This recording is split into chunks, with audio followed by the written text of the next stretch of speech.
Uno de los debates más calientes de la actualidad es la relación entre el arte e Internet. Si bien es cierto que se ha democratizado la distribución y hasta se han generado nuevos mercados, también tiene su costado negativo. Para algunos, esta necesidad de crear constantemente para no ser enterrados por los algoritmos va en contra de la naturaleza creativa del arte. En palabras más sencillas, se prioriza la cantidad por sobre la calidad. Donde más se ve esto es en TikTok y toda la música hecha exclusivamente para pegarla en este tipo de redes. Por eso cabe preguntarnos si efectivamente las redes están arruinando el arte. Obviamente no vamos a poder saldar este debate en un video de YouTube, pero por suerte tenemos obras cinematográficas para reflexionar al respecto, como es el caso de Frank de 2014. Esta película, sobre un tipo con una cabeza gigantesca, aborda la temática desde una mirada un tanto excéntrica, pero al mismo tiempo interesante, que evita caer en lugares comunes y los clásicos pensamientos catastróficos. Por eso decidí dedicarle el video de hoy, donde usaremos esta obra como disparador para ver si podemos llegar a alguna conclusión interesante y si no, repasamos una gran película.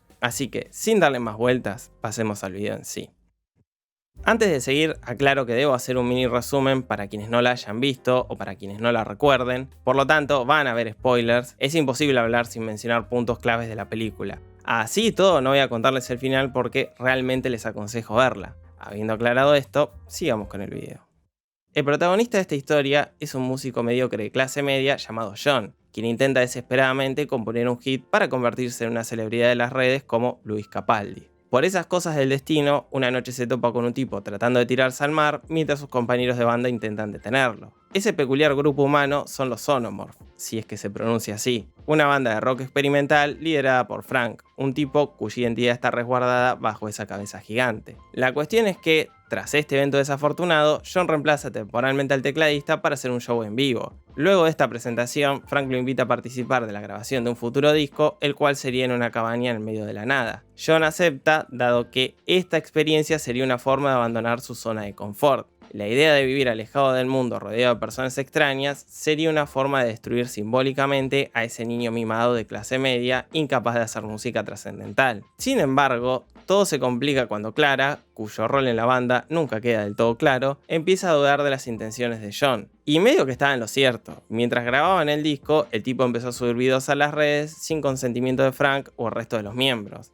Aunque John, ni lento ni perezoso, convence a Frank de que en realidad les estaba haciendo un favor. No solo los convirtió en un suceso viral, también ganaron un lugar en el South by Southwest, un festival lleno de gente medio hipster y o lectores de Pitchfork. El problema de todo este asunto es que el único preparado mentalmente para la situación era John. El resto sufre una especie de colapso mental y terminan dejando la banda, pero quien peor la pasa es Frank, quien tras colapsar arriba del escenario del festival decide dejar la música para siempre. Eso sería más o menos la película. No voy a hablar del final porque es uno de los cierres más emotivos y conmovedores que he visto y no planeo arruinárselos. Si me preguntan a mí, me parece una gran película. Me gusta que no tenga un tono súper solemne y pueda tratar temáticas oscuras desde el humor. Lo único que podría señalar como negativo o cuestionable es la música. Y que no se malinterprete, hay verdaderos temazos, pero nunca queda claro por qué serían una banda rara. Lo que escuchamos a lo largo de la obra está genial y hasta es comercial. Por cómo actúan los personajes parece que están haciendo noise o música concreta, pero en realidad hacen un rock experimental bastante accesible. Aún así no deja de ser una obra oscura con personajes bien construidos y complejos. Por eso es una película con varias interpretaciones posibles y puede servir como disparador para reflexionar sobre distintas temáticas. En este caso vamos a centrarnos en la que a mí me parece la más interesante y es la relación entre las redes sociales y el arte. Aunque antes de responder esta pregunta, primero debemos aclarar unas cuantas cuestiones. Primero, es necesario entender qué o quién es Frank, dado que este personaje por momentos es un ser humano con conflictos internos propios de una persona, pero al mismo tiempo es una idea. Ese hombre de la máscara funciona como una reflexión sobre la música o el arte en sí. Para que esto se entienda, necesitamos conocer de dónde viene esa máscara. La película está basada vagamente en Frank Sidebottom, un personaje creado por Chris Shivi, un artista inglés con un currículum difícil de abarcar. Pasó por la música, el cómic, la comedia y cosas insólitas como por ejemplo crear el primer y único vinilo interactivo. El lado A tenía una canción, mientras que el lado B traía información digital que al ponerla en una PC mostraba una especie de lyric video. Y como si fuera poco, trabajó en Bob el Constructor. Este dato no aporta nada, pero me pareció simpático. Lo que nos interesa a nosotros es que a finales de los 70 formó una banda de power pop llamada The Freshies, un grupo no tan popular por estos lados, pero pudo ganar cierta popularidad en el Reino Unido.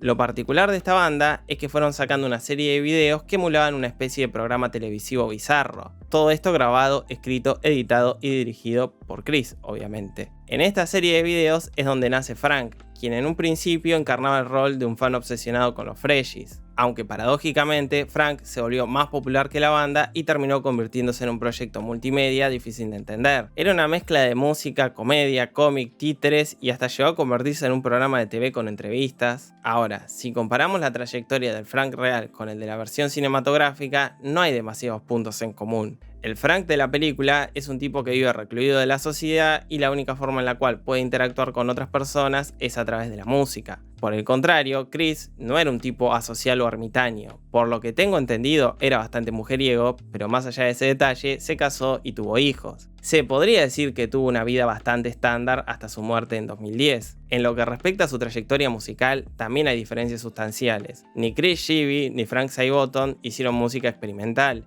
Es decir, había cierto componente excéntrico, pero en general hizo música accesible dentro de todo. Sin contar que The Freshies tenían un atractivo pop innegable. Aunque no lo parezca, Chris era una persona pragmática. Todos sus proyectos locos tenían un plan de negocios. Además, Chris jamás se mostró como un tipo ajeno a la cultura pop. Era un señor inglés promedio, fan del fútbol, los Beatles y Doctor Who. Si recorren su obra van a encontrar Daleks y referencias a los Beatles por todos lados. En todo caso, lo que hizo fue reinterpretar la cultura pop desde esa estética DIY o casera. Por lo tanto, como podrán apreciar, la película toma la figura de Frank Sidebottom para reflexionar sobre la música o el arte, que más allá de las interpretaciones personales, hay evidencia que respalda esta teoría. Casualmente, uno de los guionistas fue Jon Ronson, quien fue tecladista de Frank Sidebottom. El Jon de la película tiene algunos puntos en común con el real. Teóricamente, la escena donde lo llaman por teléfono para invitarlo a la banda está basada 100% en el Jon de la vida real. Toda la parte de la traición, las redes sociales y los celos obviamente son ficción. La cosa es que, para Jon, Frank no representa meramente a una persona, sino más bien una forma de pensar el arte. Frank Sidebottom sirve para graficar al artista capaz de triunfar bajo sus propios términos. De esta forma, además de homenajear a Chris Shivy, también hay guiños a otros artistas con una forma similar de abordar el arte. Por eso vemos que The Sonomorph tienen ese componente lo-fi casero al estilo Daniel Johnston o de Microphones. Aunque también está esa cuestión obsesiva y absurda a la hora de grabar inspirada en Captain Beefheart. Estamos hablando de músicos de culto que, como hizo Chris Shivy, pudieron construir una carrera escapando a la demanda del mercado mainstream. Ahora bien, estos artistas son previos a la existencia de internet. Lo que hace la película es plantear qué pasaría si alguno de estos músicos naciera en la era de las redes, para después meternos en un debate más interesante. ¿Qué sentido tiene hacer música? O mejor dicho, ¿para qué o para quién hacer música? Esta última pregunta es la que va a estructurar la película, dado que, al conocer la motivación de los personajes, vamos a notar diversas formas de pensar la música. Por ejemplo, Jon es una persona cuya motivación es hacer música para un otro. Él representa al músico actual que hace todo lo posible para figurar en las redes. No sé cuánta gente se acuerda de esto, pero allá por el 2014, previo a TikTok o los Reels de Instagram, había productores de Facebook. Tipos que hacían EDM para grabar con sus celulares la pantalla de la PC mientras reproducían una canción. Cosas raras que por suerte pasaron de moda.